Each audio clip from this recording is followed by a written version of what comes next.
Imagine a relentless seeker of glory, a man whose insatiable thirst for conquest eclipsed all else. Alexander the Great, his name echoing through the accounts of history, cared for only one thing: conquering the world. He hurled his armies into the face of battle, unburdened by the fear of defeat, as if he were a god who was gifted to never lose. In the year 336 BC, the young and ambitious Alexander ascended to the throne of Macedon, following in the formidable footsteps of his father, Philip II.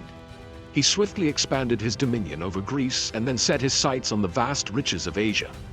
A decade of ceaseless victories graced his path, but the glory did not satisfy him. His loyal men, battle-worn, tired and craving for a break, longed to return home and enjoy the treasures they had won. But for their king, riches were not enough, and his sole passion was conquest. Victorious battles against the Persians saw him extend his rule over their sprawling territories. But it was what lay beyond, in the fabled land of India, that truly captured his imagination.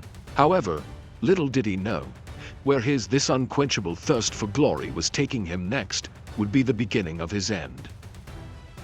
As he embarked on his Indian adventure in 327 BC, Alexander was driven by the tales of India's fabled prosperity and riches. But the journey was not easy. The journey was fraught with challenges, as he clashed with local kingdoms on his way to the northwestern reaches of the subcontinent. But Alexander, with his experience and tired but hardened warriors, laid waste to the smaller kingdoms in the region easily, eventually crossing the Sindhu River to take a break in Ambas Takshila and strategize his next moves. It was here that he encountered Porus, the formidable 8-foot-tall, fierce and mighty ruler of Keki. Porus stood as the mightiest power in the northwest, and his valor challenged even the unbeatable spirit of Alexander. This battle, fought on the banks of the Gilam River in 326 BC, would come to be known as the Battle of the Hydaspes, a paradoxical and momentous event in Indian history and Alexander's life. However, interpretations of this battle are fraught with contention. Some Western historians, eager to praise Alexander, paint a picture of Greek victory and Porus's surrender. Yet, the words of ancient Greek writers tell a different tale. They describe it as Alexander's most grueling trial. There was no lavish celebration after earlier triumphs against the Persians or in other major battles. Only after this encounter with Porus did the Macedonian army rejoice. Why? Because winning such a tough battle was indeed a cause of celebration. Alexander, impressed by Porus's valor, restored his kingdom along with Ambas territories, a decision that baffles logic. Why reward the very adversary who had inflicted heavy casualties upon the Macedonians?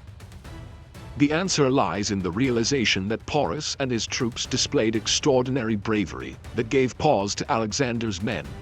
Facing impending defeat, both sides called for a truce, a pact in which Porus pledged his support for the Macedonians in exchange for getting back his territories. Along with this, Alexander's retreat from India was prompted by his exhausted and tired troops, who had been fighting for years. They realized if this one battle was so ferocious, climbing deep into the Indian territories would prove to be deadly for them. They begged their king to go back. Ultimately, Alexander's campaign in India was not the resounding success that his other conquests were.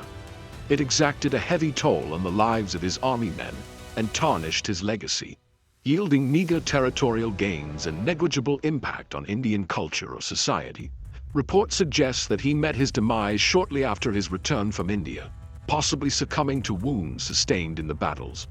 India, for all its allure, proved to be a treacherous battleground that marred his reputation and cast a veil of enigma over his final days.